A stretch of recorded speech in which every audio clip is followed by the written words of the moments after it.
Hello, hello. Hi, guys. Sorry about yesterday. The electricity cut out. So, on the last article we were talking about, which was Netflix beginning to stream video games, I suddenly was in the dark. There was no light, no electricity. My screen wasn't working, no internet.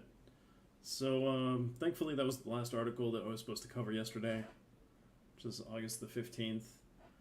And we had a thunderstorm here in Montenegro that cut out the electricity. So suddenly I was like forced to end the show abruptly yesterday, so that was fun. Today is August the 16th, 2023. Welcome to Hashed Out Daily Crypto News with Cryptopolitan, where we talk about the crypto news of the day. So let's try to talk about that article we were looking at right before everything crashed yesterday. So Netflix begins streaming video games. Here's why you should care. Netflix has rolled out video gaming to a select few in Canada and the United Kingdom, a watershed moment for Netflix's gaming ambitions. Consoles like Microsoft's Xbox Series X or Sony's PlayStation 5 are not among the currently supported devices. The two games currently accessible are the original Oxenfree, created by Night School Studio, which Netflix now owns, and Molehue's Mining Adventure. Netflix has begun the first public testing.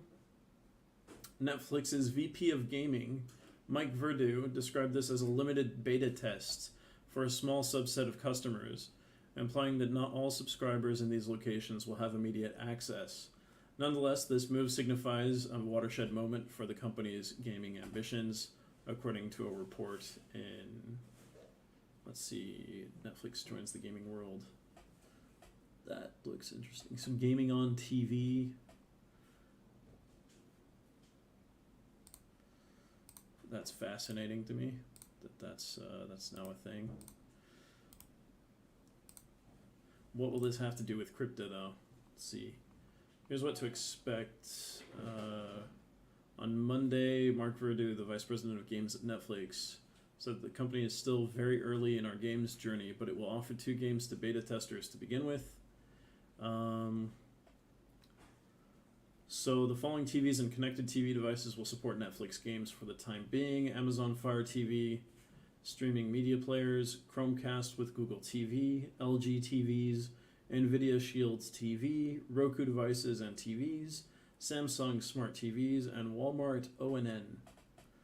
This initial rollout is modest, but it represents a potentially paradigm-shifting transformation in the company's position in the gaming landscape. Can mobile games on Netflix be played on television? Apparently the answer is yes, as long as it's the game will be controlled via a smartphone. So the controller through the Netflix app, while iOS users will need to obtain a separate controller app. The entrance of Netflix into the gaming realm holds varying implications for users within both the decentralized finance and traditional finance sectors. For DeFi enthusiasts, this move could spark intriguing intersections between entertainment and decentralized technologies. The integration of gaming into the entity's ecosystem might pave the way for decentralized gaming platforms, incorporating blockchain-based ownership and reward mechanisms. Users could potentially earn tokens or NFTs while playing games, enabling a novel approach to value creation within the DeFi space. In both DeFi and TradeFi contexts, the behemoth's entrance into the gaming sector introduces a dynamic where entertainment, finance, and technology converge, potentially reshaping how users interact with both decentralized and traditional financial systems. That's why it's interesting. Okay. Let's look at this. FBI report reveals rise of deceptive beta testing scams targeting crypto investors. That's fascinating. I actually had someone write to me on a outsourcing platform asking me to beta test their crypto project. Hi, Yusuf Jindubi. Nice to have you with us. Nice. Let's make a great team. Come on, family, join me. That's fun. I'm not used to reading that in chat. That was different. So what happened was I offered to help build a project for a potential client on this website that puts clients and dev teams in contact. And they sent me a link to what was supposed to be their white paper and a link to their potential beta tests. So I did everything, and when I installed the beta test thing, Windows told me it was a Trojan horse. I wrote them, I'm not opening this because it says it's a Trojan horse, fix it. And I said, oh no, it's normal, just go ahead and use it, which I didn't do because I knew it wasn't okay. And then this is funny in a way, the guy quit answering, disappeared, and his account disappeared. So I'm guessing they did it with a different account and tried to hit more people with it. But you had to install this thing and then plug in your MetaMask or your wallet to it to test it, I'm guessing, and they were probably stealing money from people. The FBI warns of malicious actors exploiting crypto enthusiasts through deceptive beta testing scams. Fraudsters pose as legitimate investment platforms and trick victims into downloading fake apps to steal funds. Rising reports of cryptocurrency holders falling victim to malware disguised as play-to-earn games. The U.S. Federal Bureau of Investigation issued a cautionary report on August the 15th, so that was yesterday, shedding light on a concerning trend where malicious actors exploit cryptocurrency enthusiasts through deceptive beta testing schemes, like the one I went through. The report highlighted how these fraudsters masquerade as legitimate cryptocurrency investment platforms, siphoning money from unsuspecting victims. Let's see, do we have... Certic, a blockchain analytics firm, chimes in with advice for cautious engagement. It suggests scrutinizing app publishers, poring over user reviews, and maintaining vigilance for any unusual permissions or signs of malware. Before the FBI's advisory, a vigilant individual named ZachXBT unearthed the fraudulent job posting on the cryptocurrency-centric platform CryptoJob.com, which I've never heard of CryptoJob.com before, so that's interesting. I'll have to check that out. I mean, I have a job. I have several. But, could be interesting. CryptoJob.com. But there are frauds there, so interesting in every aspect. Hi, Maniruzaman 1998. I've seen you on here before. Hi, Binance user 3EDFC. I've also seen Yusuf on here before. Nice to have you guys with us again. So the sham posting was attributed to Ecoland. One applicant, Poe Bennett, recounted a harrowing experience of losing all cryptocurrency in his hot wallet after responding to a deceptive job advertisement. Another victim, Leandro Henflin, evaded malicious software thanks to his antivirus software, which thwarted Ecotechland's attempts to install it as part of a game sampling opportunity offered through the deceptive job posting.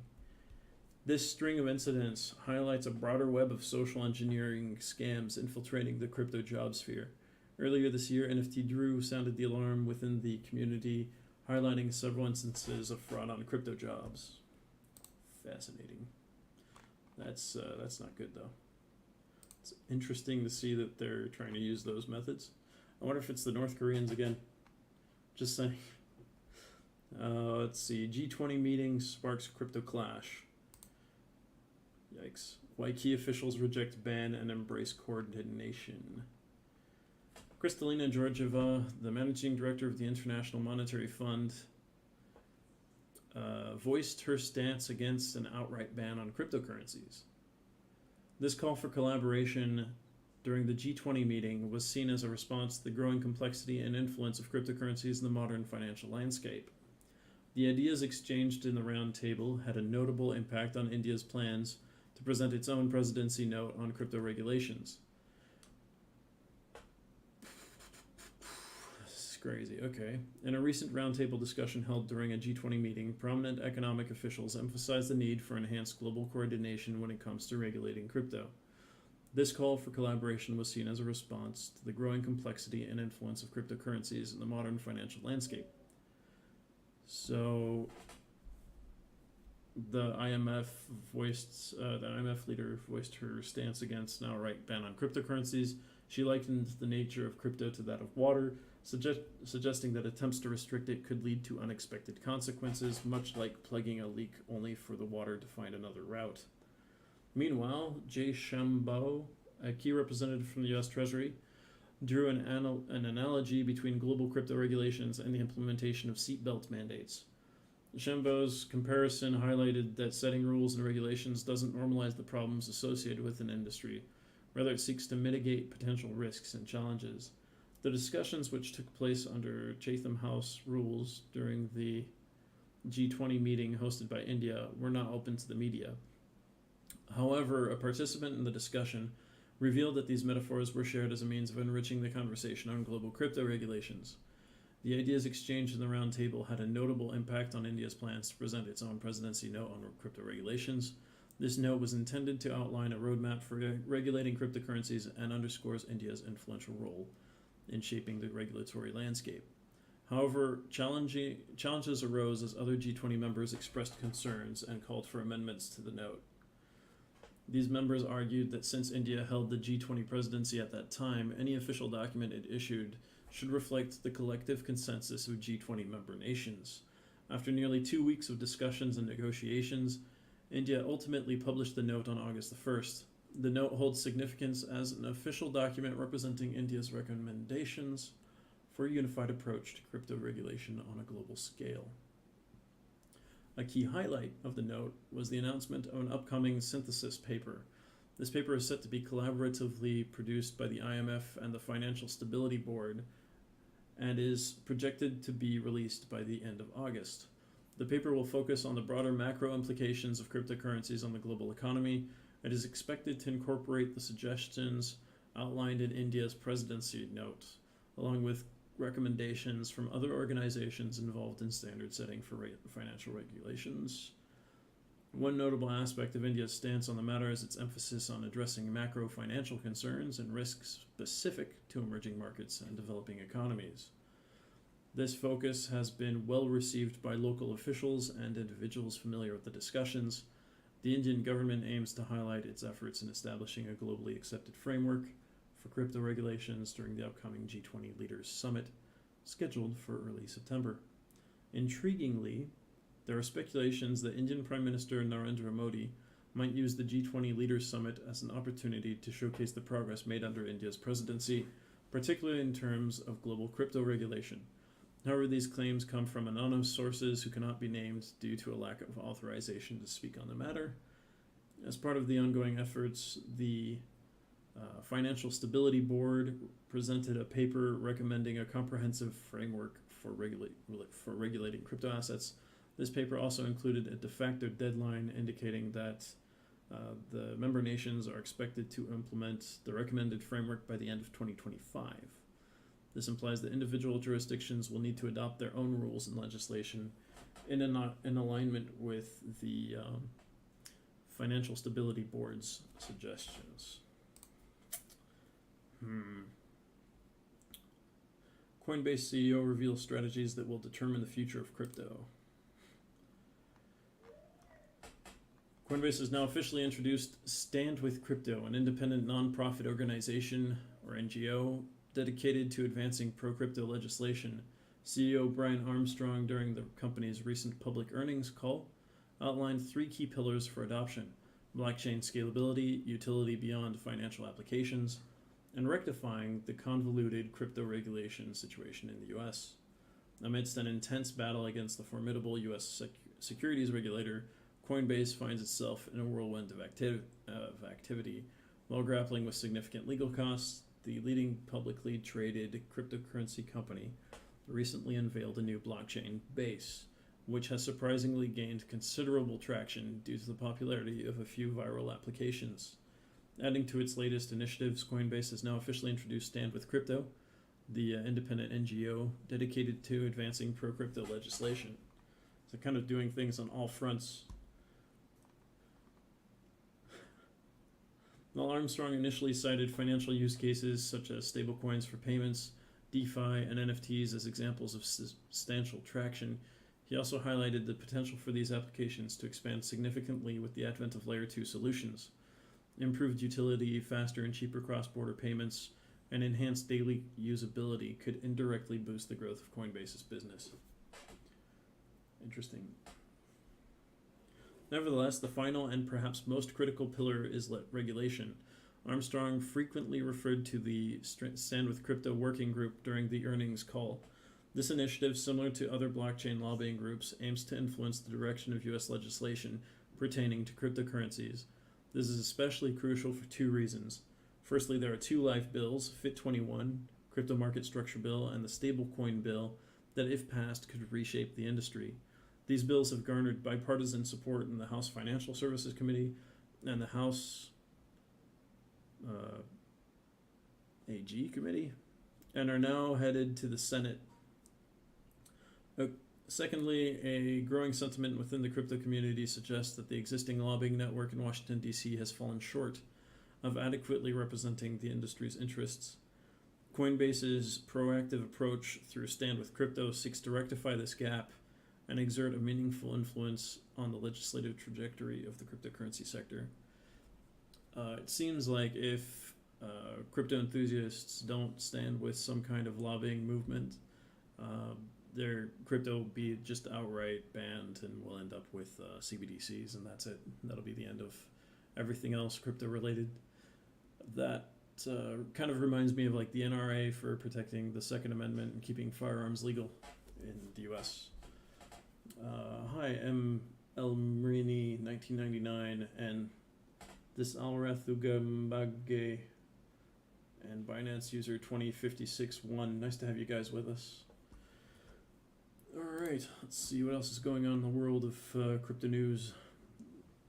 The crypto community foresaw Prime Trust's bankruptcy. Here's proof.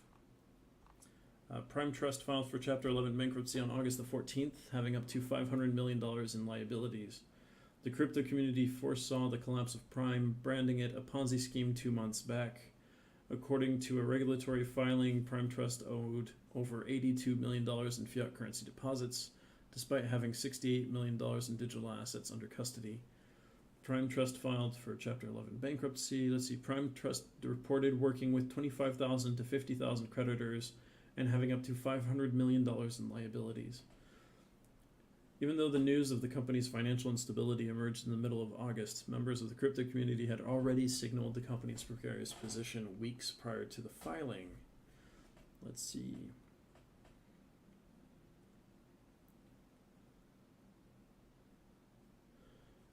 Prime made headlines in June when rival crypto custodian BitGo signed a letter of intent to acquire the company, only to back out 2 weeks later. BitGo gave no rationale for terminating the agreement. In the following month, Bank BA&Q, a subsidiary of Prime, filed for bankruptcy due to alleged malfeasance by former CEO Scott Purcell. And Prime Trust partner Abra was issued a cease and desist order in Texas due to allegations of securities fraud. Prime Trust's operations were terminated by the Nevada Financial Institutions Division as the ultimate blow. The NFID stated that it was actively monitoring the solvency of Prime Trust in anticipation of a potential acquisition or merger, but that the company had breached its fiduciary duties to its clients in violation of Nevada trust laws. According to officials, Prime inappropriately used user cash to pay withdrawals since December 2021, after losing access to some consumer crypto wallets.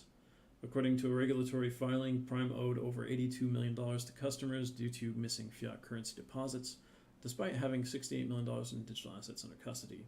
However, a study revealed that the majority of those monies were kept in an illiquid token rather than Bitcoin.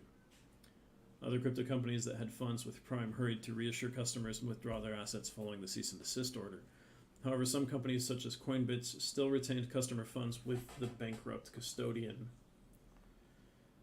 The bankruptcy filing came as no surprise to the crypto community. After the BitGo announcement, members of the crypto community responded immediately to these updates, with one user alleging that Prime would go bankrupt on June 22nd. This guy is called Things Sam is freaking out about. Bitfinex. It's at Bitfinex, okay. Looks like a bunch more people are going to be getting in line in bankruptcy court. Prime Trust is going Prime busts. Okay. I just went straight to the actual place. The best way to run a Ponzi scheme is to create thousands of smaller Ponzi schemes where you're always the first investor and you get out first with your massive gains, then starting a new smaller Ponzi scheme. Maybe we can call them Ponzi trains. Wow. That's messed up.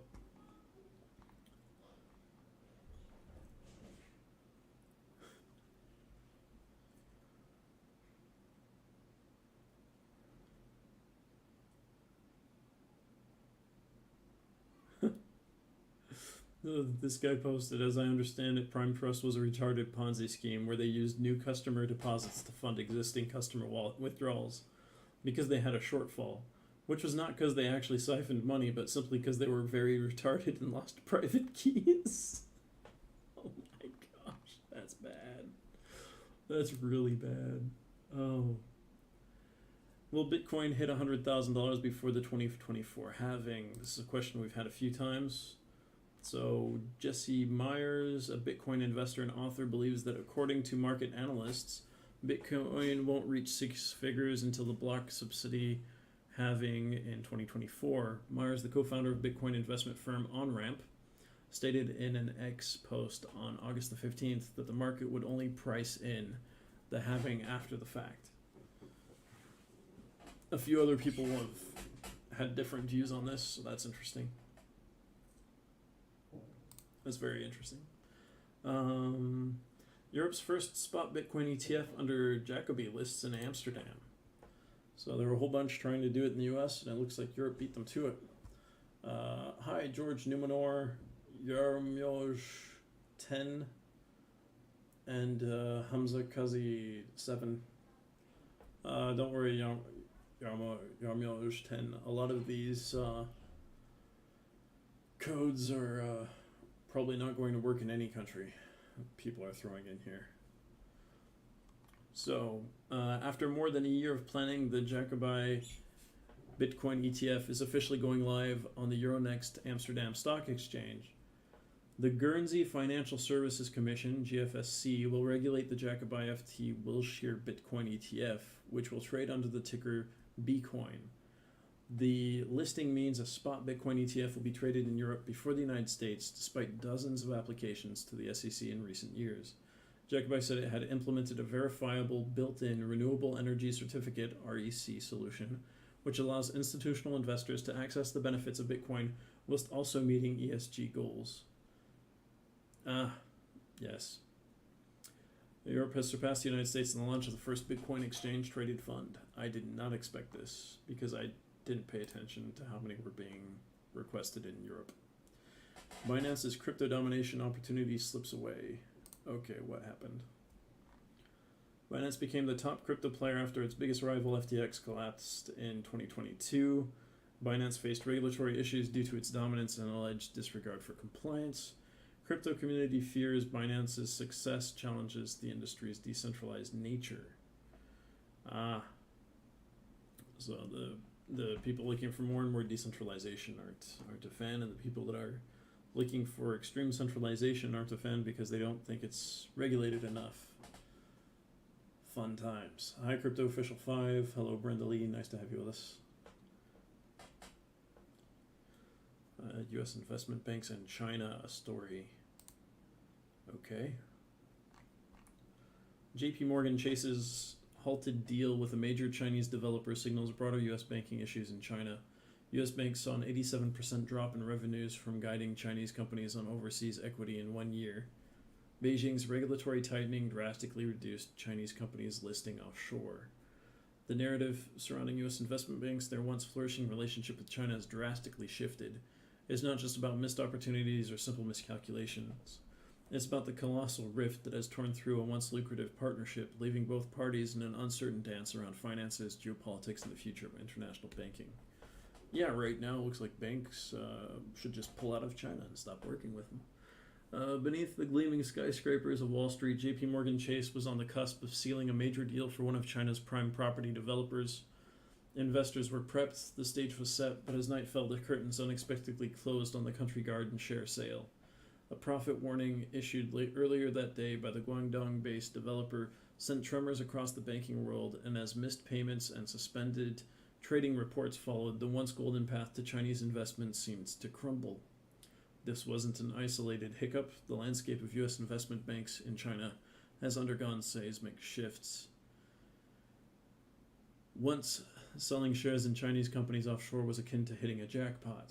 It formed a significant chunk of these banks' Asian revenues, almost subsidizing their presence in other minor markets. But that gush of profit, now it's more like a trickle.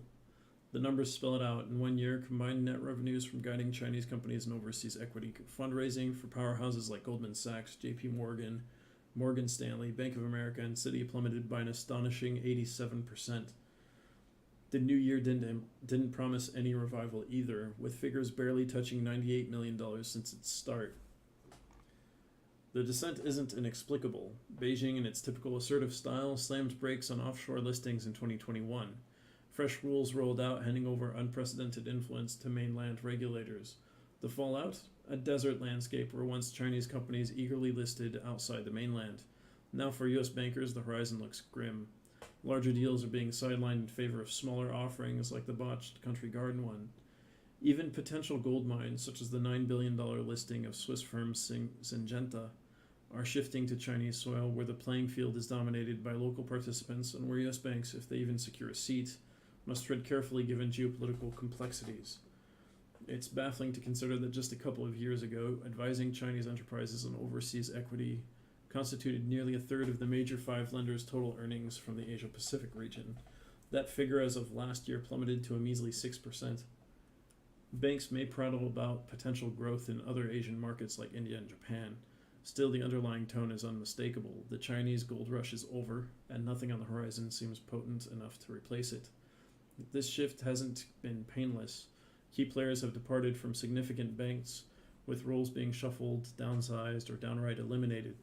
While banks aren't exactly pulling out, they're recalibrating, with the possibility of further cutbacks and layoffs looming. The road ahead is paved with uncertainty, with offshore listings unlikely to see a revival soon, and revenue from advising on mergers and acquisitions also dipping. U.S. investment banks are cornered.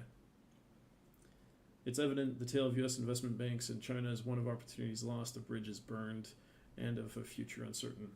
Oh, maybe the U.S. investment banks can invest in the U.S. and trustworthy allies instead. Just saying. All right, moving on. Plus, investing in a Chinese development company that's going to build buildings that may be scams for the people trying to buy the apartments is not a good look for American investors. China's leading Filecoin project sued over a shocking $92 million scandal. Okay, what happened this time? China's major Filecoin initiative, the Space-Time Cloud Company, is under legal scrutiny over allegations of a $92 million pyramid scheme. Utilizing Filecoin's block reward system, the company purportedly deceived participants with promises of high returns on investments in their cloud storage technology. With over 57,000 members registered across two platforms, the scheme accumulated roughly 669 million RMB. This is about $91.5 million in cash and cryptocurrencies. The Filecoin ecosystem is currently grappling with a damaging controversy. Central to the scandal is Filecoin's renowned block reward system, which incentivizes miners with its native FIL tokens. Space-Time Cloud Company allegedly leveraged this system for their gains. Under the guidance of key players such as Lai Muheng, Lai Mujun, Hu, and Liang, the company introduced the Philpool.io platform. They presented this platform as a joint mining opportunity, cleverly disguising their main objective of pushing storage servers to mine FIL. Despite Filecoin's value, which soared to nearly $200 in April 2021, it now languishes at a mere $4.04. Participants were hoodwinked into believing in the inflated profit potential of the company's cloud storage technology. With promises of lucrative returns, investors were nudged to buy a minimum of 8 terabytes of cloud computing power, paving their way into the scheme and opening doors to recruit more. Staggering data from the prosecution reveals the depth of the scam. Philpool.io had 57,122 members registered, while Bpool.io, another Filecoin-related venture of Space-Time Cloud, secured 143 partners. In total, these two platforms raked in almost 607 million RMB, $83 million, and an extra 62 million RMB, or $8.5 million, in various digital currencies. Allegations suggest that the group's actions caused significant disruptions to economic structures and societal norms, thereby breaching prevailing laws. The repercussions of this investigation could leave an indelible mark on the decentralized finance realm, extending far beyond China's borders. Interesting. U.S. mortgage bond case, UBS settled for $1.4 billion. So UBS settles with a $1.4 billion payment over alleged mis-selling of residential mortgage bonds before the 2008 financial crisis. The Department of Justice claims UBS knowingly sold unstable mortgage-backed securities during 2006 to 2007, so leading up to the subprime crisis. This settlement marks the last case by the U.S. government against Wall Street groups over such issues. Finally, so we're finally done with the 2008 financial meltdown. Amazing. In a climactic finish to a long-standing regulatory saga, UBS is set to part ways with a staggering $1.4 billion. This hefty sum marks the bank's settlement to resolve allegations of mis-selling residential mortgage bonds leading up to the notorious 2008 financial meltdown. So it seems like we're finally done with ghosts of financial crisis past. Nice. That's good news, actually. That's over. Supreme Court doctrine. Crypto industry claims it halts SEC.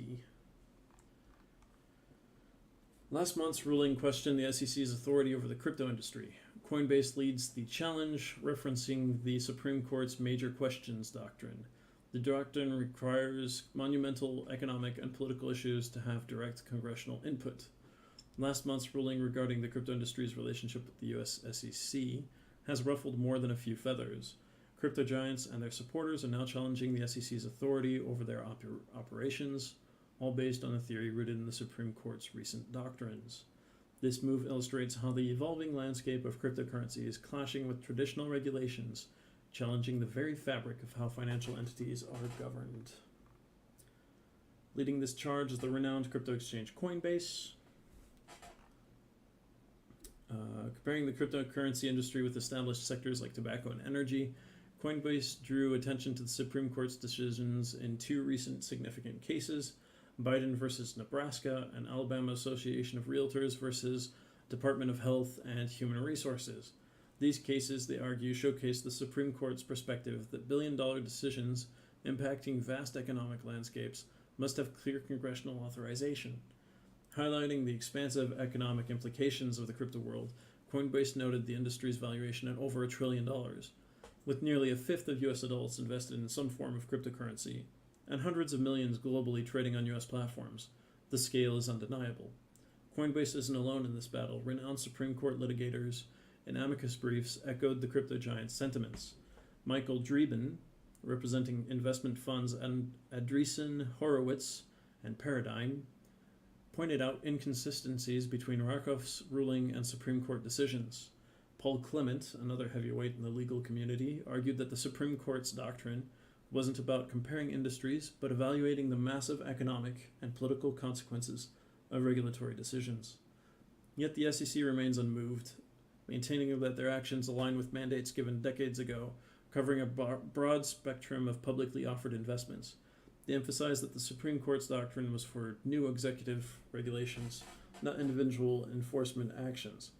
As for the future, it's a guessing game. The Supreme Court hasn't yet decided if it will delve into the complex mesh of SEC's authority over the crypto realm. It's an important thing. We'll see how that goes. Coinbase features lawmaker with ethics violations and initiative. Yeah, we've talked about that. Let's go to our last page of news. Hi, Mai. Nice to have you with us. Morocco officially submits application to join BRICS. Okay, that'll be interesting. See if BRICS accepts. They're having a meeting from the 22nd to 24th of this month. FDIC, crypto crashes and climate chaos imperil banking. What?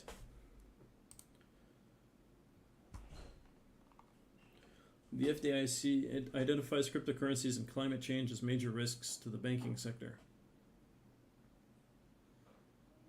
Crypto's dynamic nature and recent market crash pose challenges for banks. Signature Bank's collapse, influenced by crypto instability, raises concerns. That had more to do with interest rate changes and bad practices at the bank than cryptocurrency. And what does climate change have anything to do with banking?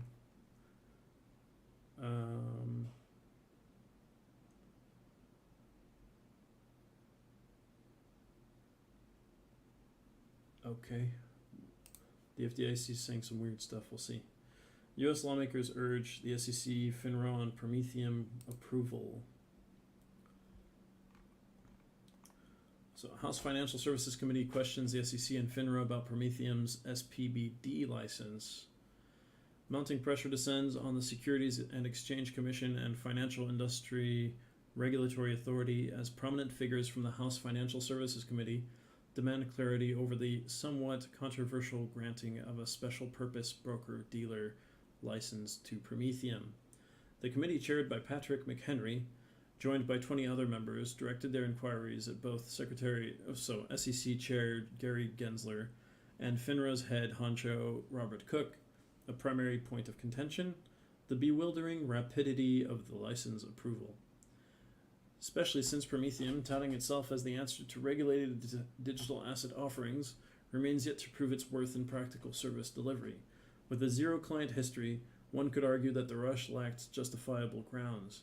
This decision has left many pondering the possibility of missed steps or overlooked criteria in the approval process. Prometheum, despite its establishment in 2017, remained largely under the radar, escaping significant attention until Aaron Kaplan, its co-founder and co-CEO, graced the House Committee with his presence earlier in June. The company's announcement of having received the SPBD license in May had both cryptocurrency enthusiasts and lawmakers arching their eyebrows in skepticism, with a faction even calling for a deep dive investigation into the depths of the firm's operations and services. Compounding the curious case of Prometheum's lightning-fast license approval as a potentially more sinister subplot, the firm has been under the microscope not only for its operational credibility, but for alleged affiliations with the Chinese Communist Party. Now, this isn't just a light accusation. Ties with the CCP can hint at geopolitical influences and strategies that might run deeper than the mere granting of licenses. Hence, the committee members didn't mince words when they called on FINRA for a thorough breakdown, demanding answers on Prometheum's SPBD license and possible affiliations. However, the firm wasn't about to take these insinuations lying down. In a swift response to these allegations, a representative from Prometheum mentioned the SEC had previously wrapped up an investigation on the firm's ties with Shanghai Wangjiang blockchain and any suspicions regarding the CCP, or the Chinese Communist Party. Kaplan, not one to hold back, had rebuffed similar claims earlier in July, when the calls for probing into the company's operations first started ringing loud. This latest development merely adds to the list of concerns regarding the regulation of digital assets in the U.S. With the burgeoning growth of the crypto sector, regulatory bodies are tasked with not just monitoring, but also ensuring that the players they license are both legitimate and possess no ulterior motives. The Prometheum case serves as a glaring reminder of the vigilant oversight required in this rapidly evolving domain. One can only hope that transparency prevails, and the questions posed by the House Committee find their answers in the days to come. So we'll see how that goes. Let's see, Dubai offers a 90% discount on commercial licenses for AI and Web3 companies. For how long? That's my question there. So Dubai has initiated a bold strategy to attract AI and Web3 businesses by offering a 90% discount on commercial licenses, aiming to become a major tech hub in the MENA region. So that's Middle East and North Africa region. The city is witnessing a surge in crypto and blockchain enterprises, with over 400 current businesses expected to grow to more than 1,000 by the end of the year. The substantial growth in technology sectors is anticipated to spawn new startups, jobs, and investment opportunities. Okay. The license is being offered by Dubai AI and Web 3.0 Campus, a business incubator helping to scale next-gen tech companies. Designed with the future in mind, the Dubai AI and Web 3.0 campus is much more than just a licensing opportunity. This state-of-the-art facility serves as a melting pot of innovation, decked out with cutting-edge AI labs, transformative training programs, and the latest in tech hardware. The idea? To make the city synonymous with tech brilliance. Yet businesses eager to capitalize on these generous offers should exercise some patience. A recent probe by Cointelegraph highlighted a glitch in the application process. On trying to submit the online form, potential applicants found themselves redirected to the site's main page without any acknowledgement of their submission. So maybe it's not working, we'll see.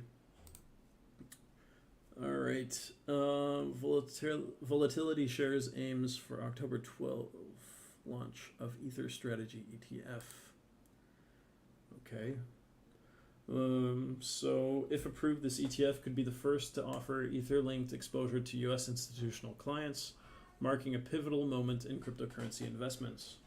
So by October 12th, we should know. Okay. Shiba Inu DAO welcomes Alpha Transform Holdings as new tech advisor.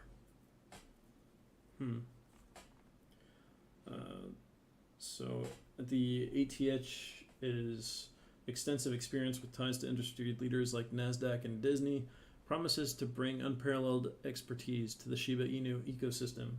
The cryptocurrency world is no stranger to rapid developments. The Shiba Inu community, one of the most vibrant and dynamic in the digital asset space, has recently made headlines with a significant new alliance, Alpha Transform Holdings. Okay. It's supposed to be a beacon of expertise. Enzo Villani, the chief executive officer of ATH, expressed his views on the growing traction of Shiba Inu. He was particularly impressed by the performance metrics achieved by Shibarium on its testnet. Villani stated, with over 21 million wallets and over 250,000 smart contracts written to their Layer 2 blockchain testnet, there are many brands in entertainment, media, and finance that will be interested in engaging with this vibrant community. Michael Turpin, general partner at Alpha Transform Holdings, mirrored Villani's enthusiasm. Turpin is looking forward to the collaboration and has pledged his unwavering support as the Shiba Inu community moves towards achieving ultimate governance.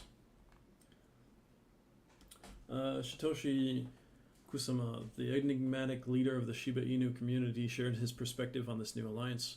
For Kusama, this partnership is not just about bringing in an advisor. It's about aligning with a partner who understands the vision and mission of the Shiba Inu ecosystem. Kusama expressed his confidence in ATH, stating, "Now that Shibarium is nearly complete and our full structure placed at the feet of the world, we couldn't ask for a better partner to help shepherd this next phase of the Shiba global phenomenon." The sentiment resonates with the broader Shiba Inu community. As the ecosystem continues to grow and evolve, partnerships like these will be instrumental in shaping its future. With ATH by its side, the Shiba Inu community is poised for a journey filled with innovation, growth, and global recognition. Fascinating. I'm seeing more and more news about Shiba Inu, actually. It's growing quite fast. Nova Labs introduces revolutionary $5 mobile phone plans in Miami. Are they smartphones? Nova Labs, previously known as Helium Inc., introduces a $5 per month mobile plan in Miami, powered by individual and business-owned 5G hotspots on the Helium network. The company's innovative approach merges telecom and crypto, offering hotspot owners crypto rewards for data provided and partners with T-Mobile for seamless connectivity. In an era where that's actually $5 a month is really cheap in the US. I used to pay like $40 a month. Hi, Binance user 50EB5, Binance user 47694, Karen Debbie, and Cheru Pashama. Nice to have you guys with us. Let's see, I'm reading some messages real quick. Hi, Baobi5, Ali Wafi as well. Nice to have you guys with us. Thanks for jumping on. Don't forget to like this video and subscribe. If you subscribe, you'll get notifications when we go live. And Friday, I'm going to have a conversation about AI with a guest. You'll probably not want to miss that. and then we'll do the regular news after that. So the closest competition to this Helium product is $20 a month. And major networks like T-Mobile offer similar plans at $40 a month. However, these alternative plans have faced challenges in gaining widespread acceptance. Nova Labs CEO Amir Halim believes that their approach offers a fresh perspective. It's a completely different economic model for building wireless networks, Halim commented. He further highlighted the prevailing dissatisfaction with telecom giants, whether it concerns home broadband or mobile services. And mobile hotspots, Helium hotspots, range in price from $1,500 to $7,000. In return, Nova Labs offers hotspot owners a reward of 50 cents in crypto tokens for every gigabyte of data they provide to users. I have to calculate to see if that's actually worth it for me. We'll see. It's interesting, but it only works in the US right now. Is it only in Florida? Miami itself. Okay. Lending to telecommunications and cryptocurrency. Nova Labs isn't the only player attempting to merge the worlds of telecommunications and cryptocurrency. In 2018, Seren Labs ventured into the space with a blockchain smartphone, which remains available for purchase. They even explored a potential partnership with tech giant Huawei Technologies Limited, although it still needs to materialize. Another notable name in this space is Solana Labs, a blockchain developer who collaborated with Nova Labs. They recently introduced a mobile phone and made headlines by reducing its price from $1,000 to $599. One of the standout features of the Helium mobile plan is its adaptability. If users find themselves out of a hotspot's range, their phones will seamlessly switch to T-Mobile's wireless network, the second largest carrier in the US. This collaboration between Nova and T-Mobile has been around for a while. Last year, they joined forces to unveil what they termed a crypto-powered mobile device, or mobile service, a crypto-powered mobile service. The token linked to this initiative was trading at a modest 0.0003249, with 24-hour volumes just shy of $75,000, as per CoinGecko's recent data. That's a very low amount, but it's for a small area as well, so it's like a beta test. So congrats to them on that. That's a lot of work. UK inflation rate down to 6.8% in July following reduced living pressure. Congrats. Let's see if there's more news on that. Despite the cost of living crisis in the UK showing signs of improvement, households are still facing significant pressures. The inflation rate's higher in the UK than in the US or the EU, which is not a good thing. Swirl Lend rugged on base. TVL falls from... Okay, whoa. Okay. Swirl Lend on base has been rugged, with TVL dropping from $784,300 to $49,200. Base appears to be the latest hotspot for rug pulls. Swirl Lend, a DeFi lending platform, has been rugged on base, as PeckShield reported. The project suffered a rug pull today that led to the total volume of its assets falling from $784,300 to $49,200. Shortly after the rug pull, the protocol's official accounts on X, Telegram, GitHub, and Discord channel were deleted.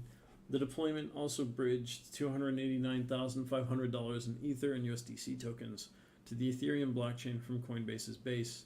The deployer also removed 32,600 USDC and 140.68 ETH, while 92 Ether is still held on the platform.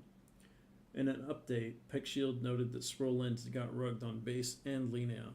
The deployer reportedly bridged 94 ETH from Linear to Ethereum through the Orbiter Finance bridge. The remaining balance amounts to 165.6 ETH and 32,641 USDC. Nice for them, bad for everybody. Base has generated attention due to its mainnet launch and subsequent implementation. The recent Swirl Lend incident mirrors a similar situation involving the Bald meme coin, once valued at $85 million. The value of Bald collapsed almost entirely after an unidentified developer withdrew liquidity from the primary pool, even before the mainnet launch. More recently, Asflin, a developer associated with Uniswap and FriendsTech deployment, was accused of rug pulling 14 ETH, equivalent to $26,000 from the FriendsTech project on the base network. These actions allegedly occurred just 4 hours after the project's launch. Asplin countered these allegations, claiming that he had only withdrawn 1 ETH worth of liquidity that he had initially contributed to the project. Despite his explanation, Asplin was subsequently removed from his role at Uniswap. Meanwhile, RocketSwap Labs fell victim to a hacking incident, resulting in the loss of $865,000 or 471 Ether. The attacker exploited a bridge from the network to Ethereum. Following the breach, the attacker generated massive Love RCKT tokens, totaling 90 trillion in supply. These tokens were then transferred to Uniswap along with 400 ETH. In response to the breach, the RocketSwap Labs team outlined their plan of action to redeploy a new farm contract, make it open source on the blockchain, and relinquish the minting rights, presumably related to the RCKT token. Furthermore, the team indicated that they would call upon the hacker to return the assets taken. So all these different hacks and scams and rug pulls, it's not great.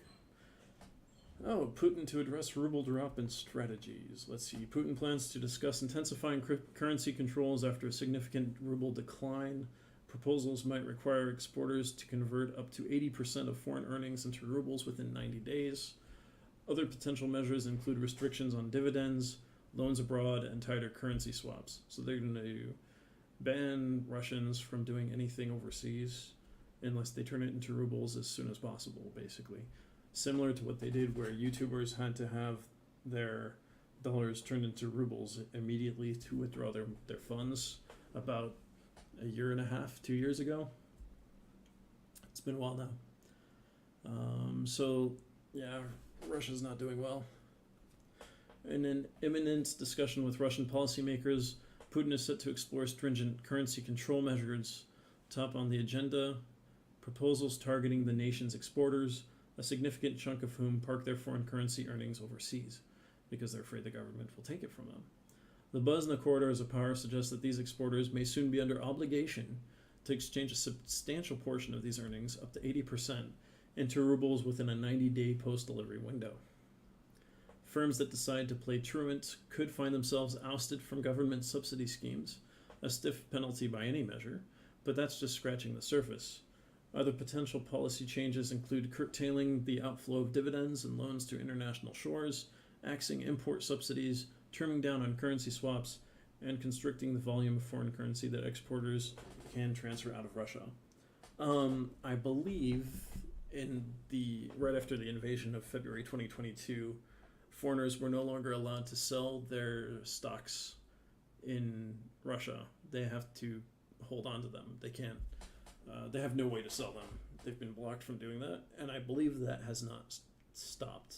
So if you bought shares of any Russian company, you have lost the ability to do anything with those shares just to keep the stock market from crashing.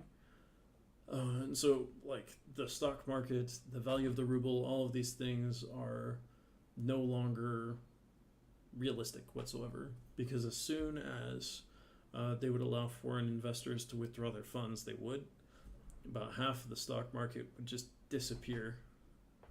And since they're forcing people to turn crypto into rubles, foreign currency into rubles as soon as possible, that's also a very fake view of how strong the ruble actually is. In reality, it's worth a lot less. So these are all attempts to save face. It's evident that Putin's administration is pulling out all the stops, amplifying currency controls, especially after Russia's aggressive stance in Ukraine last year, speaks volumes about the increasing trepidation within the Kremlin walls regarding the war's economic repercussions. Let's see, questioning the efficacy of recent economic maneuvers. Anton Sulyanov, the finance minister, might have been the lone voice championing these controls during a recent governmental assembly. Still, his perspective is clearly gaining traction, given Putin's rescheduled rendezvous with policy framers. Their mission to bolster the beleaguered ruble, especially when a sharp hike by the central bank barely made a dent in exchange rate figures. the fact remains that any significant policy alteration will invariably have Putin's fingerprints all over it. After all, in Russia, the buck does stop with him. The ruble's trajectory is cause for concern. On one occasion, it even dipped below the significant benchmark of 100 against the dollar. I believe that was twice, but yeah. The economic storm isn't relenting either, with the nation grappling with escalating deficits spurred on by a rise in military expenditure, dwindling export revenues, and an increasing tilt towards imports. Also, the intelligence service expenditure has grown substantially to be almost as big, if not larger, than the military expenditures. So that's another thing to look at, having financial issues. Western sanctions are adding insult to injury. The clampdown has effectively immobilized a whopping $300 billion of Russia's foreign reserves, hamstringing the central bank's ability to give the ruble a much-needed shot in the arm. So I believe that's about a third of what Russia's foreign reserves were. Russia spent another third, so they have a third left from a year and a half ago. While the Kremlin and Finance Ministry have maintained a stoic silence, choosing not to comment immediately, the world watches with bated breath. Russia is at a crossroads, and Putin, with his indomitable spirit, is undoubtedly gearing up for the challenge. It's clear as day Russia's economic landscape is on shaky ground. With Putin at the helm, radical policy shifts are par of the course. As the nation grapples with economic headwinds, its leadership's moves in the coming weeks will be under the global scanner.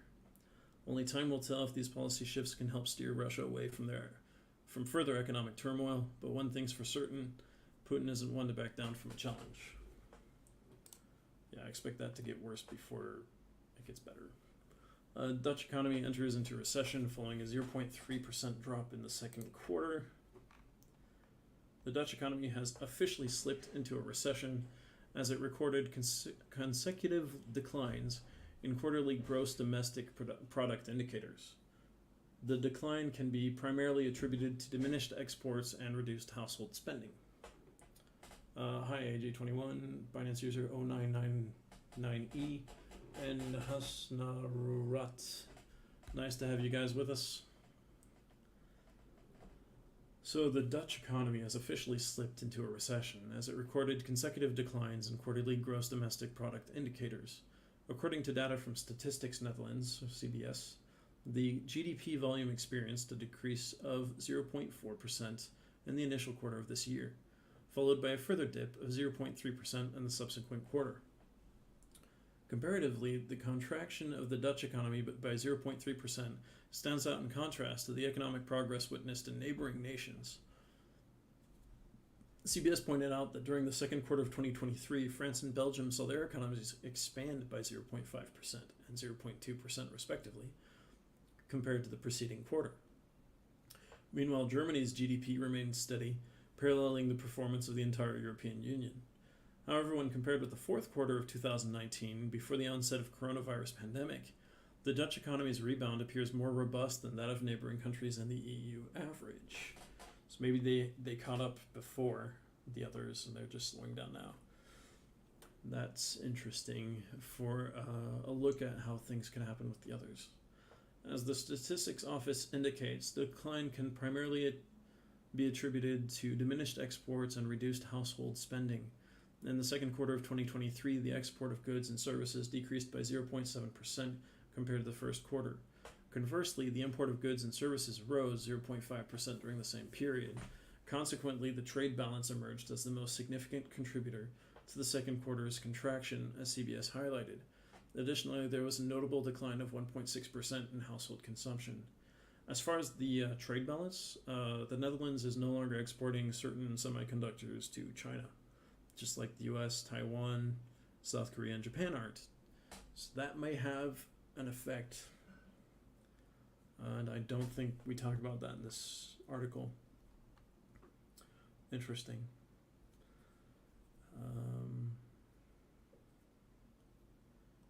So yeah, I expect the Dutch to get back on their feet. So during the second quarter of 2023, more than half of the Dutch industries experienced a decrease in added value, which signifies signifies the disparity between the production and consumption of energy, materials, and services compared to the preceding quarter. Yes. It cost more to produce, so they made less profit, basically. Among these, the most significant decline was observed in mineral extraction, whereas the trade, catering, transport, and storage sector had the most pronounced negative impact on the overall economic trajectory. Notably, energy companies witnessed the most notable increase in added value.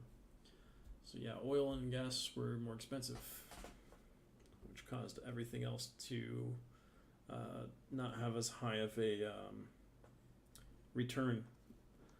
So when you sell something, you need to make enough of a margin for it to be worth it. Hi, Johannes94, or Johannes94. Thanks for the lollipop. All right. Let's see if anything's come in since we've been on this page. Silvergate CEO's mysterious exit amid fraud allegations. Oof. Silvergate Capital, the parent company of Silvergate Bank, is undergoing significant changes as CEO Alan Lane and two other top executives prepare to step down from their positions. Alan Lane and John Bonino, the chief legal officer, will be leaving their roles on August 15th, while Antonio Martino, the chief financial officer, is set to depart on September 30th. The company and Alan Lane are facing several proposed lawsuits, many of which center around the company's alleged involvement in the misconduct of the cryptocurrency exchange FTX. Silvergate Capital, the parent company of Silvergate Bank, is undergoing significant changes. We said that. Let's see what's going on.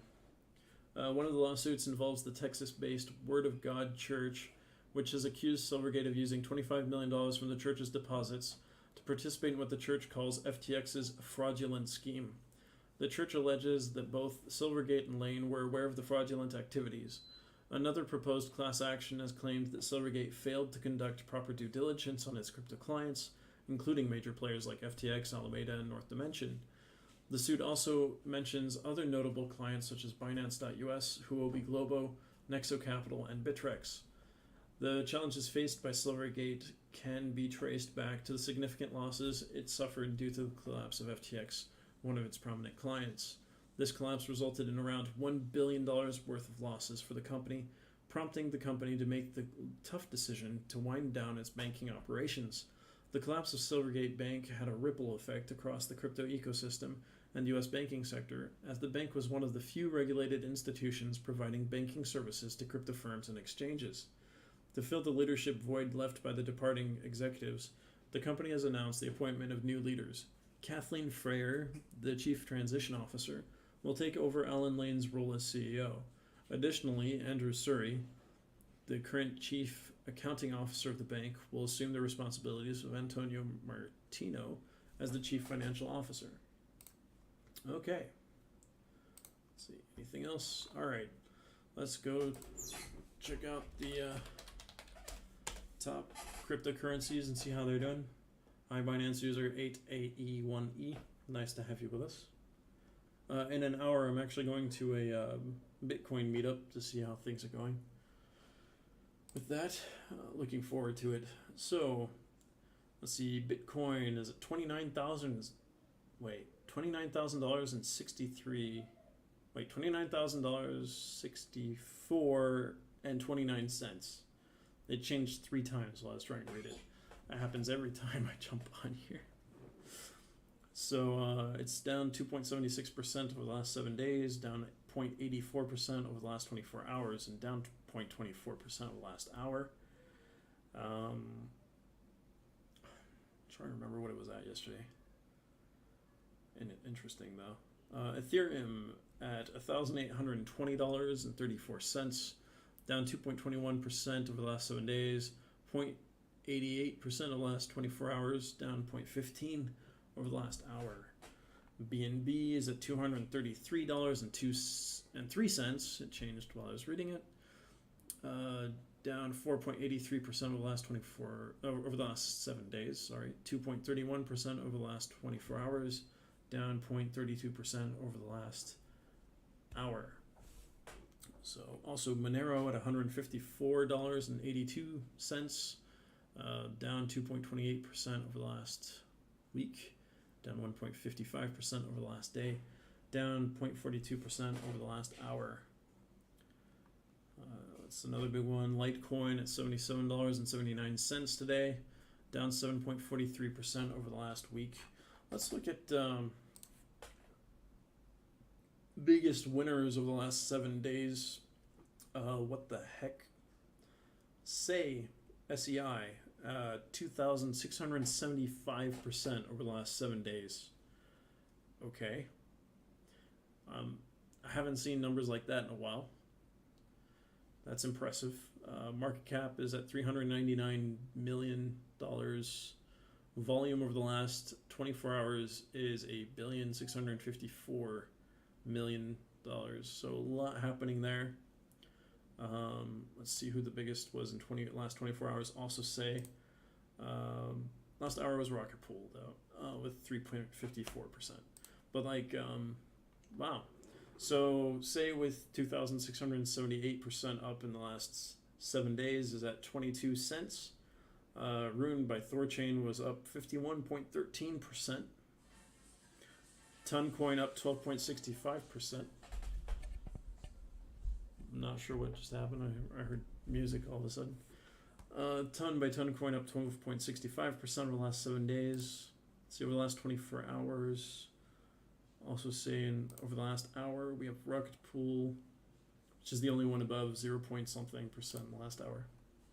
The last 7 days, yeah, the big ones are Say, Rune, Ton, HBAR, and Rocket Pool.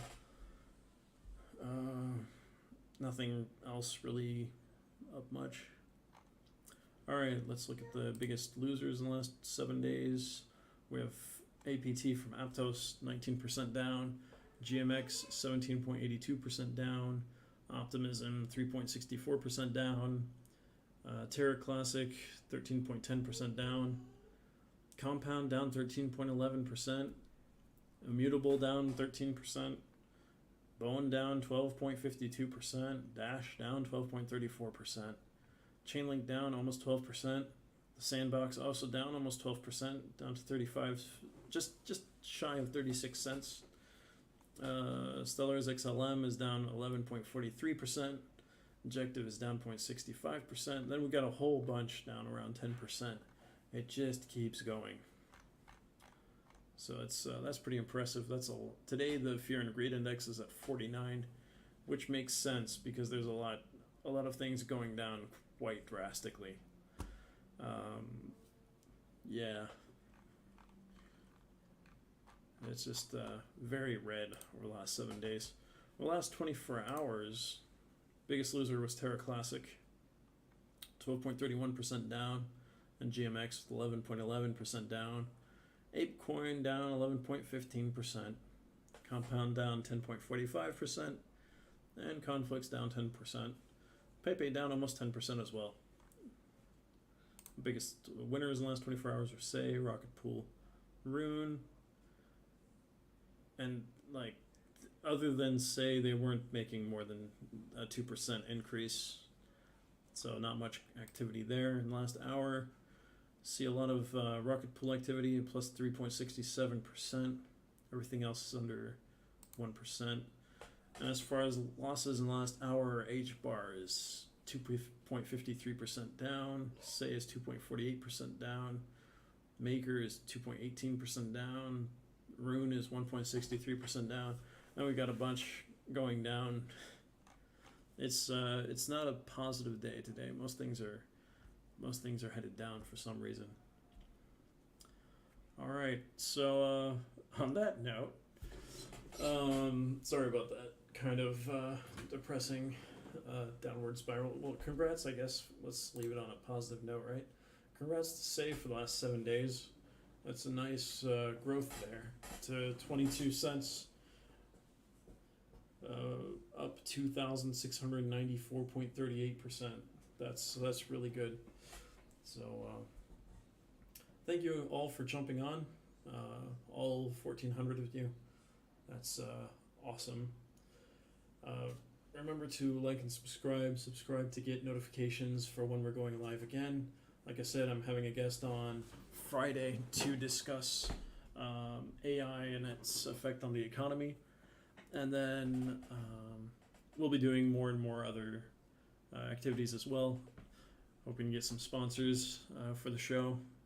If you're interested in that, feel free to reach out to me on LinkedIn. My name is Philip Kripe, as you can see. Thanks for watching. Have a great evening, morning, or afternoon, depending on where you are in the world. And yeah, just feel free to look up Cryptopolitan.com for more news. In the meantime, check out our Twitter, our Discord, if you want to interact with us. And like I said, if you'd like to sponsor a show and have us talk about your crypto or AI related product on here, I wouldn't mind doing that. That'd be fun. Check it out and contact me on LinkedIn. Have a great day. Thank you very much. I'm going to go check out some Bitcoin people in person. I have no idea what to expect. It'll be fun. Maybe I'll tell you guys what it was like in the beginning of tomorrow's show. Have a good one. Bye.